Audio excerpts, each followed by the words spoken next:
Olá, tudo bem com vocês? Eu sou a professora Fernanda Mendes, você está aqui no canal Pedagogia Tira Dúvidas. Hoje eu trago para vocês um vídeo resumo a respeito da disciplina de didática que compõe grade curricular aí para o pessoal que está iniciando o segundo semestre. Como vocês já sabem, né, aqui no nosso canal eu sempre distribuo material gratuito. Então, se você tem interesse em obter aí os resumos, né, que eu vou utilizar aqui neste vídeo, contendo não só essas informações, como muito mais material a respeito da disciplina de didática, então tira um print aí da sua inscrição no nosso canal, com a curtida neste vídeo e envia lá no WhatsApp do Pedagogia Tira Dúvidas, que eu vou deixar na descrição deste vídeo, tá bom? Já se inscreve agora, curta, comente, compartilhe com seus colegas, porque eu tenho certeza que esse vídeo vai ser bastante produtivo e interessante aí para os seus conhecimentos. Então vamos lá? Vamos estudar juntos, galera? Pessoal, então vamos compreender aí o conceito, né, da palavra didática. O que é didática? Didática é uma maneira como o educador fala, é uma maneira como ele se expressa. Didática é a forma, a metodologia com que o professor desenvolve o seu planejamento dentro de sala de aula. Didática, então, gente, é parte da pedagogia que se ocupa dos métodos e técnicas de ensino destinados a colocar em prática as diretrizes da teoria pedagógica. Seu objetivo é o processo de ensino e aprendizagem e as relações que se estabelecem entre o ato de ensinar e o ato de aprender. Então, a didática ela está diretamente relacionada, sim, ao processo de ensino e aprendizagem, e ela exemplifica a forma, a metodologia com que o educador irá desenvolver ali os conceitos relacionados aos conhecimentos, aos conteúdos que ele pretende abordar em sala de aula. É muito interessante a gente compreender que a didática ela é uma associação entre o conhecimento e a forma de se transmitir o conhecimento.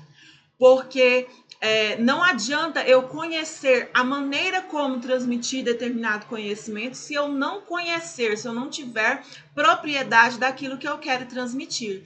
Da mesma forma, não adianta também eu ter propriedade sobre determinado conhecimento, sobre determinado assunto, e não conseguir transmiti-lo de uma maneira clara, de uma maneira que meus alunos possam também assimilar aquele conhecimento. Então, por isso que é muito interessante que a didática alie o conhecimento sobre o assunto e as práticas, as metodologias utilizadas para transmitir tais conhecimentos. Então, aqui eu apresento algumas diferentes concepções sobre a didática que variavam, né, que variaram aí de acordo com os tempos históricos. Então, vamos lá. Na Grécia Antiga, a gente percebe que a didática era pautada, então, nos verbos ensinar, instruir, fazer e aprender. Já durante aí o século XVIII, aliás, o século XVII, a gente vê aí Comênio como pai da didática, né, considerado a pessoa que desenvolveu realmente o conceito de didática, né, como arte de ensinar tudo a todos. Então, quando o professor, para Comênio, quando o professor tem a didática, ele consegue ensinar tudo a todas as pessoas de forma democrática. Foi a primeira grande revolução aí, então, considerada a primeira grande revolução da didática. Já no século XVIII, Rousseau, ele dizia o quê? Que o professor deve conhecer seus alunos. Apresentava-se um novo conceito de infância e aí teve uma segunda grande revolução sobre a didática, sobre o conceito didático. Então, além de você conhecer e ensinar tudo a todos, era interessante que você conhecesse os seus alunos, porque a partir do momento que você conhece seus alunos, você consegue estabelecer diferentes didáticas. Já no final do século XIX e no século XX, apareceu-se aí o conceito de pedagogia científica, onde se observava a educação para instrução, métodos de passos formais, ou seja, passo a passo para ensino de determinados conteúdos, né? Uma sistematização da didática, digamos assim. Então, gente, existe uma diferenciação. Deixa eu mudar aqui a minha imagem para vocês conseguirem ver. Existe uma diferenciação entre pedagogia e didática? A pedagogia e a didática são a mesma coisa. Não são. Como eu disse no início, a didática, né, ela está inserida dentro do campo da pedagogia, mas pedagogia é uma coisa e didática é outra. A pedagogia, então, é a ciência que investiga a teoria e a prática da educação. A pedagogia, então, se volta sobre o processo de ensino-aprendizagem de uma forma bastante ampla. Já a didática é uma disciplina que estuda o objetivo, o conteúdo, os meios, a metodologia, as condições, como que determinados conteúdos, conhecimentos devem ser aplicados em sala de aula, né? Mas lembrando que a didática não se restringe só à sala de aula. Quando eu digo aplicando em sala de aula, eu estou me referindo ao contexto escolar. Mas a didática, ela pode ser inserida aí para o educador pode utilizar a didática nos mais variados conceitos, das mais variadas formas. O que eu quero dizer com isso? Na educação não formal, em espaços não escolares, para tudo, para todas aquelas relações que envolvem processo de ensino e aprendizagem, que nem sempre estão inseridas somente na escola, né? Dentro dos muros escolares, é necessário que o educador conheça e tenha a didática. A palavra praxis significa conduta ou ação. Você já ouviu falar sobre praxis pedagógicas? Então, a praxis pedagógica, ela significa o quê? A conduta ou ação do educador no ato de educar. A praxis educativa é o objeto da ciência pedagógica e caracteriza-se pela ação intencional e reflexiva de sua prática. Então, quando a gente fala de praxis educativa, eu estou me referindo ao quê? A uma forma didática de trabalhar na qual eu já refleti e eu intencionalmente desejo que o meu aluno aprenda determinado conteúdo para atingir determinado objetivo. Então, é muito interessante que a didática também seja carregada de intencionalidade pedagógica e que essa praxis educativa ela seja fruto de reflexão por parte do educador para que o aluno atinja, então, os objetivos e metas propostos, aliás. Então, vamos falar agora a respeito da didática dentro da pedagogia tradicional. A gente sabe que a pedagogia tradicional é pautada, então, no ensino por transmissão de conhecimento. Então, eu tenho aqui até uma imagem onde o professor é a boca que fala e os alunos são os ouvidos que ouvem. A gente percebe na pedagogia tradicional, então, que a maior intenção era levar os alunos, os sujeitos, né, a se formarem para assumir papéis sociais. Então, não há necessidade de refletir sobre os conhecimentos, reconstruir conhecimentos, não. A intenção é que o professor seja verborrágico, ou seja, que fale bastante, o uso de bastante livros, ou seja, uma educação enciclopédica. Quanto mais livros, quanto mais se ler sobre determinado assunto, o conhecimento está pronto, é isso aqui, você deve ler esse livro e repetir o que está no livro. Então, não há um pensamento reflexivo, não há busca por construção do conhecimento. É memorização e reprodução. Os principais teóricos, né, dessa pedagogia tradicional, a gente pode colocar aí como Comênio, Rousseau, Pestalozzi e Herbert. Cada um, né, com um pensamento um pouco diferente, mas todos ainda inseridos dentro da pedagogia tradicional. Normas rígidas, né, de ensino e etc. No período colonial, a gente percebe a pedagogia tradicional da seguinte forma. Deixa eu diminuir aqui para vocês compreenderem. A relação professor-aluno era mantida pelo autoritarismo dos jesuítas, né, que chegaram aqui no Brasil. Então, havia uma hierarquia da obediência, onde não havia espaço para questionamentos, distrações. A atividade de ensinar, então, era centrada num professor que verbalizava bastante, aulas bastante expositivas, supondo-se que Quando o aluno ouve, né, repetidamente o professor falando e depois faz exercícios de repetição até a exaustão, e esse exercício ele deveria ser o quê? Não poderia ser com suas próprias palavras, deveria ser de acordo com o pensamento daquele educador do que ele falou para você, né?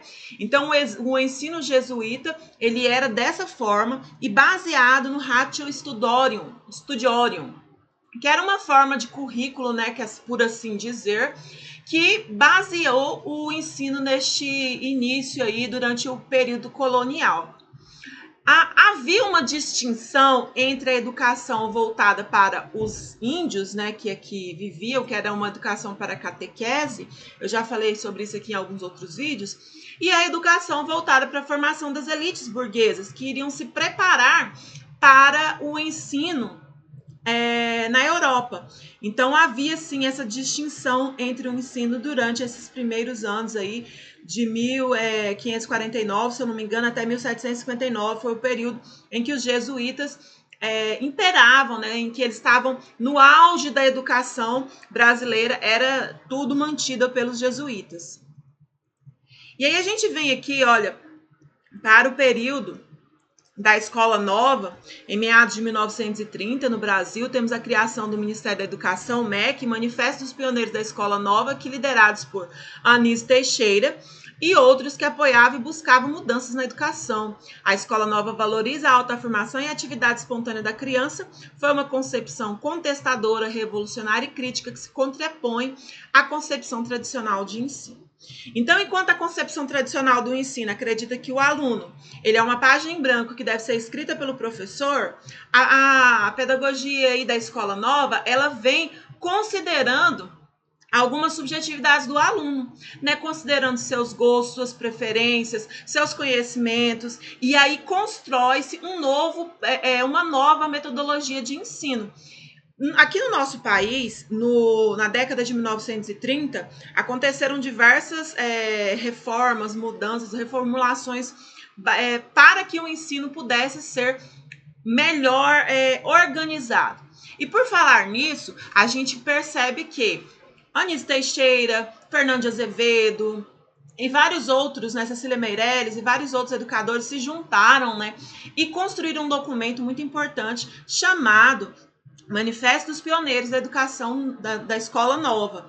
E esse manifesto, eles pediam o quê? Uma organização do ensino brasileiro que até então não era organizado, um ensino laico, ou seja, afastado da Igreja Católica, né, que não tivesse o domínio da Igreja Católica e que também fosse para todos, não para uma elite X, mas que se estendesse para todos os brasileiros.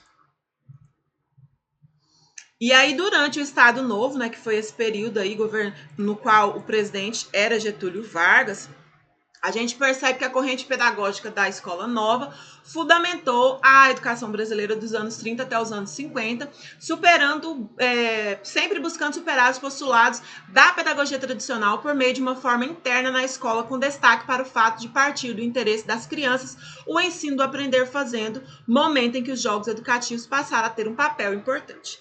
Apesar desse pressuposto que eu falei aí, nem todas as escolas brasileiras, a gente sabe que é fato, agiam dessa forma. O movimento da Escola Nova, né, ele teve mais destaque nas escolas que eram de elite. As escolas públicas, na sua maioria, permaneciam aí com a pedagogia tradicional como base mesmo. Então, durante a ditadura militar, a gente sabe que a pedagogia que imperou foi a pedagogia tecnicista, onde a gente vê aí pela imagem, o aluno, ele era considerado um produto a ser entregue para a sociedade. Então, se na pedagogia tradicional a intenção é levar o aluno a assumir papéis na sociedade, a pedagogia tecnicista, que está inserida dentro do conceito do tradicionalismo liberal, ela vem propor que o aluno é um produto, então ele precisa entrar na escola para se adequar, para virar mão de obra especializada a ser inserida na sociedade. Então, não havia espaço para um pensamento reflexivo, crítico, debates, reconstrução de saberes. O interessante era seguir um manual, né, como se fosse dentro de uma fábrica. Então, eu recomendo vocês que quiserem aprender um pouco mais sobre pedagogia tecnicista, para pesquisar aí sobre Fordismo e Taylorismo e também sobre o ensino durante a ditadura militar no nosso país, que vocês vão compreender mais sobre esse tema que eu estou falando. Neste momento aí, a partir da década de 60, a gente percebe que o behaviorismo ele estava em alta. E o que significa isso? Esse sujeito que eu estou mostrando aí é Burrus Frederick Skinner, que foi o fundador, né, praticamente da palavra behaviorismo, que é um estudo sobre o comportamento. Então, para ele, na educação, como que se desenvolvia, né, uma educação plena? Quanto mais se estimular ou se reprimir comportamentos, mais o aluno fará aquilo que o educador deseja. Então, na sala de aula, existe o estímulo positivo, existe o estímulo negativo. Por mais vezes que o professor repetir de forma mecanizada, o aluno vai, então, decorar e vai memorizar e vai desenvolver comportamentos desejáveis. Nessa época, onde Skinner falava sobre isso, né, questão de repetir, quase que um adestramento do aluno, a gente vê surgir aí as teorias de David Ausubel, que era totalmente contrária ao behaviorismo.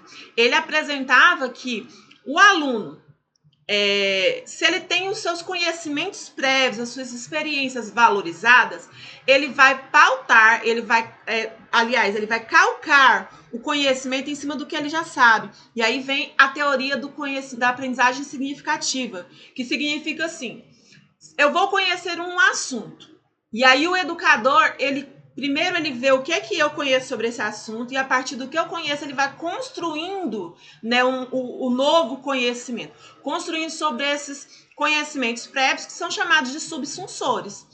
Então, aquilo que eu já conheço vai dar base, vai dar embasamento para que o conhecimento se construa de forma significativa e não mecanizada. Então, o ensino mecanizado, né, o ensino aí pautado no behaviorismo, é aquele que vem da repetição, daquele que vem da memorização.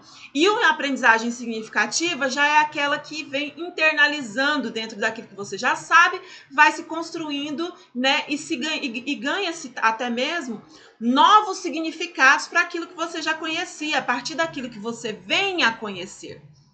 É bastante interessante estudar, então, sobre behaviorismo e a teoria da aprendizagem significativa de David Ausubel.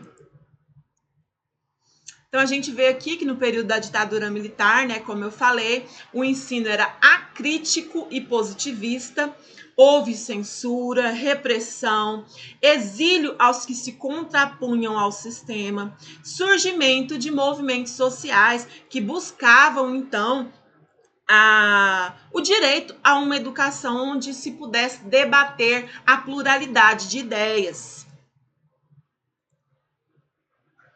A pedagogia, então, libertadora, construída aí por Paulo Freire, ela visa uma educação que volta-se para a autonomia dos sujeitos. Então, como dizia Paulo Freire, não basta você ensinar para uma pessoa, Eva viu a uva, ela vai repetir e ela vai entender ali somente aquelas letras, a junção de sílabas e palavras. Mas ela não vai ser uma pessoa que vai compreender o contexto. É interessante a pessoa aprender a ler e, ao mesmo tempo, ser letrada naquilo que ela está lendo, compreender a fundo quem é Eva, da onde veio essa uva, quem lucra com isso. Então, tudo isso a gente vê quando a gente lê aí as obras de Paulo Freire, e a gente compreende, muitas vezes, visões deturpadas, né, do que Paulo Freire deixou como pressupostos teóricos. Não é que se abandone a questão de se aprender a ler, escrever, etc. Muito pelo contrário, é valorizar o conhecimento dos alunos, valorizar seu contexto, suas subjetividades e, além disso, ensinar não somente a ler e escrever, mas a ter autonomia, pensamento crítico e reflexivo. Criar novas formas de enxergar o conhecimento Paulo Freire costumava dizer que a pedagogia tradicional, ela leva o sujeito a ser uma pessoa reprodutora do mundo, espectadora do mundo. Ela só percebe o mundo pelos olhos de outros. Já a pedagogia que liberta, pela pedagogia do oprimido, que vem a libertar o sujeito verdadeiramente, é aquela que torna a pessoa construtora da própria identidade, partícipe da sociedade e que compreende ali o conhecimento como uma forma, uma ferramenta que vai apoiar ela nas suas vivências e etc. Então aqui eu coloco, né, a proposta de Paulo Freire é uma proposta de educação popular, não oficial, voltada principalmente para o atendimento do público adulto. Sua pedagogia de conscientização entendia que a educação não é neutra e sim um ato político. E aí vem também a pedagogia crítico-social dos conteúdos, que ela vem como um processo de ensino nas relações e ligações com a aprendizagem. Nessa tendência, busca-se superar os traços significativos da pedagogia tradicional e da escola nova, tendo como objetivo oferecer conteúdos escolares significativos para os alunos.